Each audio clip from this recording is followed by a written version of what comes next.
आप देख रहे हैं इंडिया टीवी। आपके साथ मैं हूं प्राची पारशर। प्रहार में बात करेंगे संसद सत्र की। पहली बार संसद में नीट पर बहस, धुआंधार, जबरदस्त वार पलटवार। बजट सत्र के पहले ही दिन आज नीट एग्जाम लीक कांड पर शिक्षा मंत्री धर्मेंद्र प्रधान और लोकसभा में नेता विपक्ष राहुल गांधी के बीच जुबानी जंग देखने को मिली। राहुल गांधी ने नीट पेपर लीक बेहद महत्वपूर्ण, बेहद गंभीर मुद्दा बताते हुए पूरे परीक्षा सिस्टम को कटघरे में खड़ा करने की कोशिश की। राहुल ने पूछा कि आखिर शिक्षा मंत्री और सरकार कर क्या रहे हैं। राहुल के वार पर शिक्षा मंत्री धर्मेंद्र प्रधान ने भी जवाबी मोर्चा खोल दिया। धर्मेंद्र प्रधान ने कहा कि पेपर लीक के साफ तौर पर सबूत नहीं मिले हैं, हालांकि कुछ सेंटर्स पर गड़बड़ी हुई है। धर्मेंद्र प्रधान ने कहा कि सरकार इस मामले में कुछ नहीं छिपा रही। प्रधान ने कहा कि उन्हें किसी के सर्टिफिकेट की जरूरत नहीं है, नेता विपक्ष का कुछ नहीं हो सकता है। तो नीट मसले को लेकर विपक्ष लगातार सरकार पर हमलावर है, लेकिन आज पहली बार ऐसा सदन में देखने को मिला है कि दोनों ही तरफ से एक दूसरे पर सवाल भी उठाए गए और उन सवालों के जवाब भी दिए गए। There is a very serious problem in our examination system. This is not just a question of NEET, it is in all the major examinations. Now, the minister has blamed everybody except himself. Right? I don't even think he understands the fundamentals of what is going on here. आप प्रश्न क्या? The issue is that there are millions of students in this country who are extremely concerned at what is going on and who are convinced that the Indian examination system is a fraud. What exactly are you doing to fix this issue at a systemic level? मेरे जो शिक्षा है, मेरे जो संस्कार है, मेरे जो सामाजिक जीवन है, मेरे को मेरे राज्य की, मेरे सूबे की जनता की स्वीकृति मिली है। मैं किसी की, मेरे बौद्धिक और मेरे संस्कार की सर्टिफिकेट मेरे को सारी सदन में किसी से नहीं चाहिए। देश की प्रजातंत्र में चुन के मेरे नेता प्रधानमंत्री मोदी जी को प्रधानमंत्री की भूमिका दिया है। मैं उनकी निर्णय से यहाँ उत्तर दे रहा हूँ सदन को। बाकी ये कहना चिल्लाने से सच झूठ नहीं हो जाएगा साहब। ये जो कहा गया देश की अभी की एग्जामिनेशन सिस्टम रबिश है सर, इससे दुर्भाग्यजनक बयान देश की नेता प्रतिपक्ष का कुछ नहीं हो सकता है सर। मैं कठोर शब्द से उसको निंदा करता हूं। राहुल गांधी ने पूरी की पूरी परीक्षा व्यवस्था को सवालों के घेरे में खड़ा कर दिया। धर्मेंद्र प्रधान ने जवाब दिया और कहा कि पूरी परीक्षा प्रणाली को सवालों के घेरे में खड़ा करना सरासर गलत है। इसके साथ ही साथ शिक्षा मंत्री धर्मेंद्र प्रधान ने नीट पेपर लीक पर बयान दिया। उन्होंने कहा कि पेपर लीक के कोई सबूत नहीं है, अभी पूरे मामले की सुप्रीम कोर्ट में सुनवाई चल रही है। धर्मेंद्र प्रधान ने एनटीए का भी बचाव किया। There is no evidence of paper leak in last 7 years in any numbers. So there are incidents. Already this case, right now, Speaker sir, this case is going in front of Honorable Supreme Court. All the things has come out. Every question has put in front of Supreme Court. Honorable CJI is personally presiding over that bench, and with full responsibility I can say, in last, after NTA, more than 240 examination has been conducted, more than 5 crore students has been applied, and more than 4.5 crore students successfully participated in the examination. These are the all fact and records. अब शिक्षा मंत्री Dharmendra Pradhan NTA की तरफ से या NTA के बचाव में बयान दे रहे थे और ये कह रहे थे कि एनटीए ने इससे पहले कई सारे एग्जाम्स करवाए हैं जो सक्सेसफुली कंडक्ट हुए हैं, इस बार गड़बड़ी हुई है। मामला सुप्रीम कोर्ट में चल रहा है। इन जवाबों से विपक्ष संतुष्ट नजर नहीं आया। Akhilesh Yadav NEET paper leak को लेकर बोलने के लिए खड़े हुए तो उन्होंने भी सरकार पर जोरदार अटैक कर दिया। अखिलेश ने पेपर लीक के लिए सीधे सीधे शिक्षा मंत्री पर सवाल उठाया और कहा कि धर्मेंद्र प्रधान शिक्षा मंत्री रहेंगे तो छात्रों को न्याय नहीं मिलेगा। अखिलेश ने पूछा कि क्या सरकार टॉपर छात्रों वाले सेंटर की लिस्ट जारी करेगी। उन्होंने सवाल उठाया कि एक सेंटर से 2000 से ज्यादा छात्र कैसे पास हो गए। अध्यक्ष महोदय, ये सरकार किसी और का रिकॉर्ड बनाए न बनाए, लेकिन पेपर लीक का रिकॉर्ड जरूर ये सरकार बनाएगी। अध्यक्ष महोदय, मुझे इसके बैकग्राउंड में नहीं जाना है कि पूछें। अध्यक्ष महोदय, मुझे बैकग्राउंड में नहीं जाना है कि कब कैसे किस संस्था को बनाया गया है। पूरे देश के छात्र इस पे आंदोलित थे। लगातार अखबार और सीबीआई की जांच के बाद चीजें सामने आ रही हैं, लोग पकड़े जा रहे हैं, जेल भेजे जा रहे हैं। मैं अध्यक्ष महोदय आपके माध्यम से पूछना चाहता हूं मंत्री जी, क्या सेंटर वाइज जिन बच्चों को सबसे ज़्यादा नंबर मिले हैं, क्या उसकी सूची जारी करेंगे? 30,000 सीटें जहां हैं, कई सेंटर अध्यक्ष महोदय ऐसे हैं जहां 2,000, 2,500 बच्चे पास हो गए हैं। सरकारी सीटें 30,000 हैं, कई सेंटर में 2,000 से ज़्यादा पास हो गए। कई प्रदेश के ऐसी जगह है जहां पर कुछ सेंटर से 600 से 650 से ज़्यादा सबसे ज़्यादा नंबर हैं। और अगर वो संस्था इतनी क्रेडिबल थी तो अध्यक्ष महोदय जिन सेंटर्स पे ये परीक्षा हुई उन सेंटर्स का इंफ्रास्ट्रक्चर क्या था? क्या मंत्री जी ने जानकारी की थी इस बात की? अध्यक्ष महोदय, मेरे आपके माध्यम से एक ही निवेदन है कि बिना ये मंत्री जी रहेंगे तो न्याय नहीं मिलेगा बच्चों को। तो अखिलेश यादव ने सीधा सीधा ये कह दिया कि धर्मेंद्र प्रधान को अपने पद से हटना चाहिए। जब तक धर्मेंद्र प्रधान अपने पद से नहीं हटेंगे तब तक बच्चों को न्याय नहीं मिलेगा। कई गड़बड़ियों का जिक्र विपक्ष की तरफ से किया गया है। अब विपक्ष संसद में नीट पेपर लीक मुद्दे पर चर्चा की मांग कर रहा था। संसद के मॉनसून सत्र के पहले चरण में इस मुद्दे पर काफी हंगामा भी हुआ था। आज इस पर चर्चा तो हुई, एक दूसरे पर आरोप प्रत्यारोप भी हुए। अभी क्या कहा है राहुल गांधी ने, कैसे संसद में आर पार देखने को मिला? मंत्री ने खुद को छोड़कर सभी पर दोष मढ़ा। आपके पास पैसे हैं तो आप पास हो सकते हैं, सरकार पेपर लीक पर क्या कर रही है? ये राहुल गांधी ने कुछ पॉइंटेड सवाल थे जो पूछे। जो तंज कसा शिक्षा मंत्री पर वो ये था कि मंत्री जी ने खुद को छोड़कर सब पर दोष मढ़ दिया है, ये नहीं बताया कि सरकार कर क्या रही है। अब धर्मेंद्र प्रधान ने क्या जवाब दिया है आपको बताते हैं कि मुझे किसी के सर्टिफिकेट की जरूरत नहीं है। नेता प्रतिपक्ष के बयान से दुर्भाग्यपूर्ण कुछ नहीं हो सकता। हमारी सरकार नए बिल और कानून लेकर आई है। धर्मेंद्र प्रधान ने कहा कि राहुल गांधी की पूरी परीक्षा प्रणाली पर सवाल खड़ा कर देने से ज्यादा दुर्भाग्यपूर्ण कुछ भी नहीं हो सकता है। उन्होंने ये तक कहा कि हमारी सरकार नए बिल और कानून लेकर आई है और जो भी जरूरी कदम उठाए जाने चाहिए वो हमारी सरकार उठा रही है। There is a very serious problem in our examination system. This is not just a question of NEET, it is in all the major examinations. Now, the minister has blamed everybody except himself. Right? I don't even think he understands the fundamentals of what is going on here. आप प्रश्न क्या है? The issue is that there are millions of students in this country who are extremely concerned at what is going on and who are convinced that the Indian examination system is a fraud. What exactly are you doing to fix this issue at a systemic level? मेरे जो शिक्षा है, मेरे जो संस्कार है, मेरे जो सामाजिक जीवन है, मेरे को मेरे राज्य की, मेरे सूबे की जनता की स्वीकृति मिली है। मैं किसी की, मेरे बौद्धिक और मेरे संस्कार की सर्टिफिकेट मेरे को सारी सदन में किसी से नहीं चाहिए। देश की प्रजातंत्र में चुन के मेरे नेता प्रधानमंत्री मोदी जी को प्रधानमंत्री की भूमिका दिया है। मैं उनकी निर्णय से यहाँ उत्तर दे रहा हूँ सदन को। बाकी ये कहना चिल्लाने से सच झूठ नहीं हो जाएगा साहब। ये जो कहा गया देश की अभी की एग्जामिनेशन सिस्टम रबिश है सर, इससे दुर्भाग्यजनक बयान देश की नेता प्रतिपक्ष का कुछ नहीं हो सकता है सर। मैं कठोर शब्द से इसको निंदा करता हूं।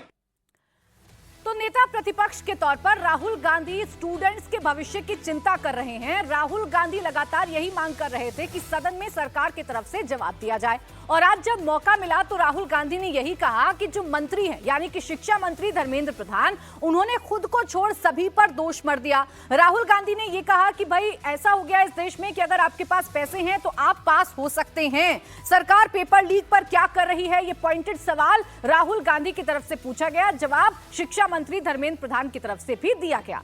तो संसद के बजट सत्र के पहले दिन उम्मीद के मुताबिक हंगामा हुआ। पहले लग रहा था कि पहले दिन कावड़ रूट पर नेम प्लेट के मुद्दे पर हंगामा होगा, लेकिन पहला बवाल नीट पेपर लीक के मुद्दे पर हुआ। इससे पहले पीएम मोदी ने विपक्ष पर जोरदार अटैक किया और यह कहा कि पिछले सत्र के दौरान 2.5 घंटे तक उनकी आवाज दबाने की कोशिश की गई, लोकतंत्र की आवाज का गला घोंटा गया। तो विपक्ष ने संसद के पिछले सत्र में पीएम मोदी के भाषण के दौरान जोरदार हंगामा किया था।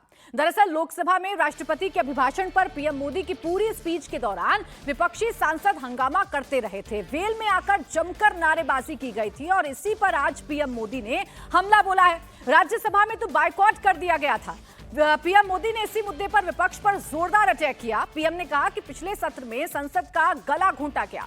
विपक्ष ने 2.5 घंटे तक पीएम की आवाज को दबाया, लेकिन उसे इसका कोई पछतावा तक नहीं।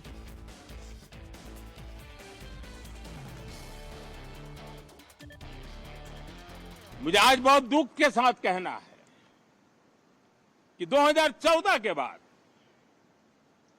कोई सांसद 5 साल के लिए आए,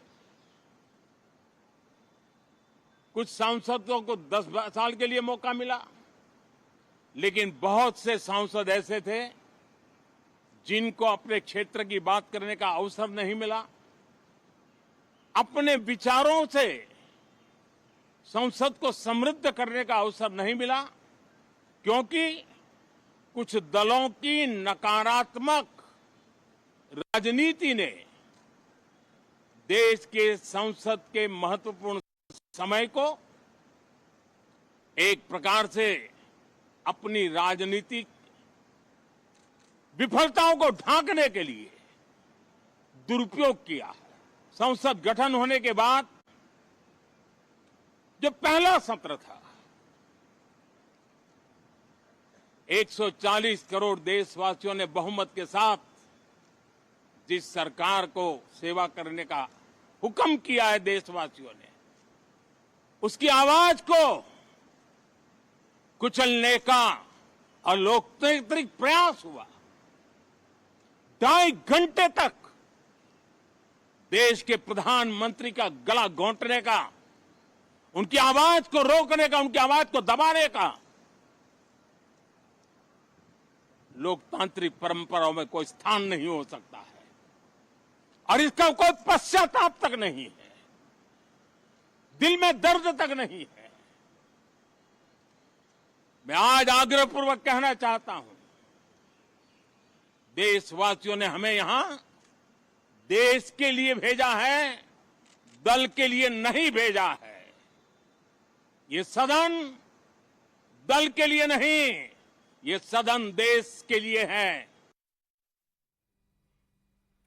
तो प्रधानमंत्री नरेंद्र मोदी ने विपक्ष पर करारा हमला बोला, तो इसके साथ ही साथ एक बार फिर ये वादा किया कि सरकार अपनी सभी गारंटियों को पूरा करेगी।